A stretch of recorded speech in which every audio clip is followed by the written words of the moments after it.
ನಮಸ್ಕಾರ ಆತ್ಮೀಯ ಕನ್ನಡದ ಬಂಧುಗಳೇ. ನೋಡಿ, MS ಗೋಲ್ಡು ಬಂಗಾರದ ಅಂಗಡಿಯವರು ಕನ್ನಡವನ್ನು ಸಂಪೂರ್ಣವಾಗಿ ಕಡೆಗಣಿಸಿ ಆಂಗ್ಲ ಭಾಷೆಯಲ್ಲಿ ನಮ್ಮ ಸಾಂಸ್ಕೃತಿಕ ನಗರದಲ್ಲಿ ವ್ಯವಹಾರ ಮಾಡ್ತಿರ್ತಕ್ಕಂಥದ್ದು ಅಕ್ಷಮ್ಯ ಅಪರಾಧ. ಈ ಸಂಬಂಧಪಟ್ಟಂಥ ಮೇಲಧಿಕಾರಿಗಳ ಹಣದ ಆಸೆಗೆ ಬಲಿಯಾಗಿ, ಎಂಜಲು ಕಾಸಿನ ಆಸೆಗೆ ಬಲಿಯಾಗಿ ಸಾಂಸ್ಕೃತಿಕ ನಗರ, ಅರಮನೆಗಳ ನಗರ, ರಾಜರು ಆಳಿದ ನಾಡಿಗೆ ಕಪ್ಪು ಚುಕ್ಕೆ ಇದ್ದ ಹಾಗೆ. ನೀವೇ ನೋಡಿ. ನಮಸ್ಕಾರ ಆತ್ಮೀಯ ಕನ್ನಡದ ಬಂಧುಗಳೇ. ನೋಡಿ, ಎಂಥ ದುರಂತ ಸಾಂಸ್ಕೃತಿಕ ನಗರಕ್ಕೆ MS ಗೋಲ್ಡ್ ಅವರು ಒಂದು ಕನ್ನಡ ಅಕ್ಷರನೂ ಇಲ್ಲ. ಇಷ್ಟು ಬೃಹತ್ ಆಕಾರದ ದೊಡ್ಡ ಗಾತ್ರದಲ್ಲಿ ಬೋರ್ಡ್ ಹಾಕೋರಲ್ಲ ಜಾಹೀರಾತು ಫಲಕನ, ಇದಕ್ಕೆ ಅನುಮತಿ ಯಾರು ಕೊಟ್ಟರು?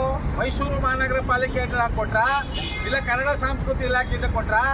ಈ ಅಧಿಕಾರಿಗಳು ಹೊಟ್ಟೆ ಕಣ್ಣ ತಿಂತಾರೋ, ಮಣ್ಣು ತಿಂತಾರೋ, ಇಲ್ಲ ಲಂಚ ತಿಂತಾರೋ? ಈ ಅವಿವೇಕ ಅಧಿಕಾರಿಗಳಿಗೆ ನಾವೇನಾದ್ರು ಮೈ ಚಳಿ ಮುಡಿಸ್ಬೇಕು? ನಿಮ್ಮ ಮಾನ ಮರಿದಿಲ್ವೇನ್ರಿ? ನೋಡ್ರಿ ಇಲ್ಲಿ MS ಗೋಲ್ಡು ಅವ್ರನ್ನ ಭಿತ್ತಿ ಪತ್ರಗಳು ಹಾಕೊಂಡು ಒಂದು ಕನ್ನಡ ಅಕ್ಷರ ಇಲ್ವಲ್ಲ. ಸಿದ್ದರಾಮಯ್ಯನವರೇ, no English, only Kannada, this is Karnataka. ಕರ್ನಾಟಕದಲ್ಲಿ ಇನ್ನೇನು 2 ವರ್ಷ ಆಯ್ತು ಮಾತಾಡಲಿ ಸಿದ್ದರಾಮಯ್ಯನವರು. ನಾಚಿಕೆ ಹಾಕ್ಬೇಕು ಸಿದ್ದರಾಮಯ್ಯನವರೇ. ನಿಮ್ಮ ಎಡಬಾಳ ಇರ್ತಕ್ಕಂಥ ಆ ಹುಚ್ಚು ಅಭಿಮಾನಿಗಳು ಏನು ಮಾಡ್ತಾ ಇದ್ದಾರೆ? ಕನ್ನಡ ಸಂಸ್ಕೃತಿ ಇಲಾಖೆ ಸತ್ತೋಯ್ತಾ? ಮೈಸೂರು ಮಹಾನಗರ ಪಾಲಿಕೆಯಲ್ಲಿ ಒಂದು 4 ಹೆಜ್ಜೆ ಮುಂದೆ ಇರೋದು ಮೈಸೂರು ಮಹಾನಗರ ಪಾಲಿಕೆ, ಇಲ್ಲೇ ಇರೋದು. ಮೈಸೂರು ಮಹಾನಗರ ಪಾಲಿಕೆ ಹಾಕಿದ್ರೆ ಮೈಸೂರನ್ನ ಆ ರೀತಿ ಮಾಡ್ಬಿಡ್ತೀವಿ, ಈ ರೀತಿ ಮಾಡ್ಬಿಡ್ತೀವಿ ಅಂತ ಬೊಬ್ಬೆ ಹೊಡಿತೀರಲ್ಲ. ನೋಡಿಲಿ, ಇಲ್ಲೋಡ್ರಿ, ನಿಮ್ಗೆ ನಾಚಿಕೆ ಆಗಲ್ವೇನ್ರಿ ನೀವು ಅಧಿಕಾರಿಗಳಾಗಿ? ಸಿದ್ದರಾಮಯ್ಯನವರೇ, DK ಶಿವಕುಮಾರ್ ಅವರೇ, ಗೃಹ ಸಚಿವರೇ, SC ಮಾದೇವಪ್ಪನವರು, ಸಮಾಜ ಕಲ್ಯಾಣ ಇಲಾಖೆ ಸಮಾಧಿ ಮಾಡ್ಬಿಡ್ತೀರಿ ನೀವು ಜನಗಳ. ನಿಮಗೆ ಸ್ವಲ್ಪನೂ ನಾಚಿಕೆ, ಮಾನ, ಮರ್ಯಾದೆ ಏನೂ ಇಲ್ಲ ಅಂತ ನಮ್ಮ ಮೈಸೂರು ದೇವತಾ ಕನ್ನಡಿಗರ ಬಳಗದಿಂದ, ಆಟೋ ಚಾಲಕರ ಸಂಘದಿಂದ ನಿಮಗೆ ಉಗ್ರವಾಗಿ ಖಂಡಿಸಿ ನಮ್ಮ ಆಕ್ರೋಶವನ್ನು ಹೊರಹಾಕ್ತೇವೆ. ಸಾಂಸ್ಕೃತಿಕ ನಗರ, ಅರಮನೆಗಳ ನಗರ, ರಾಜ ಮಹಾರಾಜರಾದಂಥ ನಾಡು ಇದೇ ಅರಮನೆ, ಇದೇ ಮೈಸೂರು ಮಹಾನಗರ ಪಾಲಿಕೆ. ಈ ರೀತಿ ಬೃಹತ್ ಆಕಾರದ ನಾಮಫಲಕ ಹಾಕೊಂಡಿದ್ದೀರಲ್ಲ, ನೀವು ಏನು ಹೊಟ್ಟೆಗೆ ಅನ್ನ ತಿಂತಿರೋ, ಮಣ್ಣು ತಿಂತಿರೋ? ನಿಮಗೆ ಮಾನ ಮರಿದ್ದೀರಿ ಇಲ್ವೇನ್ರಿ? ದುಡ್ಡು ಮುಂದೆ ಏನೂ ಇಲ್ಲ ಅಂತ ತಿಳ್ಕೊಂಡಿದ್ದೀರಿ. ಜನ ರೊಚ್ಕೊಂಡವ್ರೆ. ಈಗ ನೀವು ಪ್ರಾಮಾಣಿಕವಾಗಿ ಕೆಲಸ ಮಾಡಲಿಲ್ಲ ಅಂದರೆ ನಿಮ್ಮ ಸ್ಥಾನಕ್ಕೆ ರಾಜೀನಾಮೆ ಕೊಟ್ಬಿಟ್ಟು ಎಲ್ಲ ಫುಟ್ಪಾತಲ್ಲಿ ಗಿಳಕ ಮಾರ್ಕೊಂಡು ಜೀವನ ಮಾಡಿ, ನಿಮ್ಗೆ ಯಾಕೆ ಸಾರ್ವಜನಿಕ ಕಟ್ಟುವಂಥ ಹಣದಲ್ಲಿ ಸಂಬಳ ತಗೊಂಡು ಐಷಾರಾಮಿ ಜೀವನ ಮಾಡಿದ್ರಿ?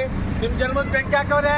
ಅಯೋಗ್ಯ ಅಧಿಕಾರಿಗಳೇ, ಅವಿವೇಕ ಅಧಿಕಾರಿಗಳೇ, ಕನ್ನಡ ವಿರೋಧಿ ಅಧಿಕಾರಿಗಳೇ, ಕನ್ನಡ ಸಂಸ್ಕೃತಿ ಇಲಾಖೆಯವರು, ಸುದರ್ಶನ್ ಅವರೇ, ನಿಮ್ಗೇನಾದ್ರೂ ಮಂಗಳಾರತಿ ಮಾಡಬೇಕು. ಕನ್ನಡ ರಾಜ್ಯೋತ್ಸವಕ್ಕೆ ಯಾರ್ಯಾರು ರೆಕಮೆಂಡೇಶನ್ ಬೇಕು? ಸಿದ್ದರಾಮಯ್ಯನವ್ರು ಹೇಳ್ದವ್ರಿಗೆ, ಯಡಿಯೂರಪ್ಪನವ್ರು ಹೇಳ್ದವ್ರಿಗೆ, ಕುಮಾರಸ್ವಾಮಿ ಹೇಳ್ದವ್ರಿಗೆ ಕನ್ನಡ ರಾಜ್ಯೋತ್ಸವ ಪ್ರಶಸ್ತಿ ಕೊಡೋಕೆ ಆಯ್ಕೆ ಮಾಡ್ಕೊಂಡು AC ರೂಮಲ್ಲಿ ಕೂತ್ಕೊಂಡಿದ್ದೀರಾ? ನಿಮಗೆ ಜನ್ಮದ ಬೆಂಕಿ ಹಾಕ. ಈ ಗೋಲ್ಡ್ ತೆಗ್ದಾಕಿಲ್ಲ. ನಮ್ಮ ಮೈಸೂರು ದೇವತಾ ಕನ್ನಡಿಗರ ಬಳಗದಿಂದ, ನಮ್ಮ ಆಟೋ ಚಾಲಕರ ಸಂಘದಿಂದ ಕಪ್ಪು ಬಟ್ಟೆ ಧರಿಸಿ ಉಗ್ರವಾಗಿ ನಿಮ್ಮ ಚೀಮಾರಿ ಹಾಕುವುದ್ರ ಮೂಲಕ ನಮ್ಮ ಆಕ್ರೋಶವನ್ನು ಹೊರ ಹಾಕಬೇಕಾಗುತ್ತೆ. ವಿರೋಧಿಗಳಿಗೆ, ಕನ್ನಡ ವಿರೋಧಿಗಳಿಗೆ, ಕನ್ನಡ ವಿರೋಧಿ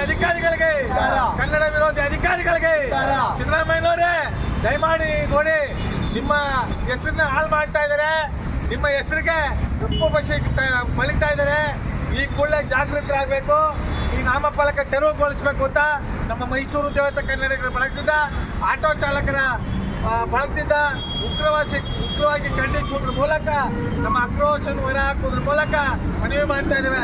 ಜೈ ಕನ್ನಡಾಂಬೆಗೆ, ಜೈ ಕನ್ನಡ ಮಾತೆಗೆ, ಜಗನ್ಮಾತೆ ಚಾಮುಂಡೇಶ್ವರಿಗೆ, ನಾಲ್ವಡಿ ಕೃಷ್ಣರಾಜ ಒಡೆಯರಿಗೆ, ಡಾಕ್ಟರ್ BR ಅಂಬೇಡ್ಕರ್ ಅವರಿಗೆ ನಮಸ್ಕಾರ, ಧನ್ಯವಾದಗಳು.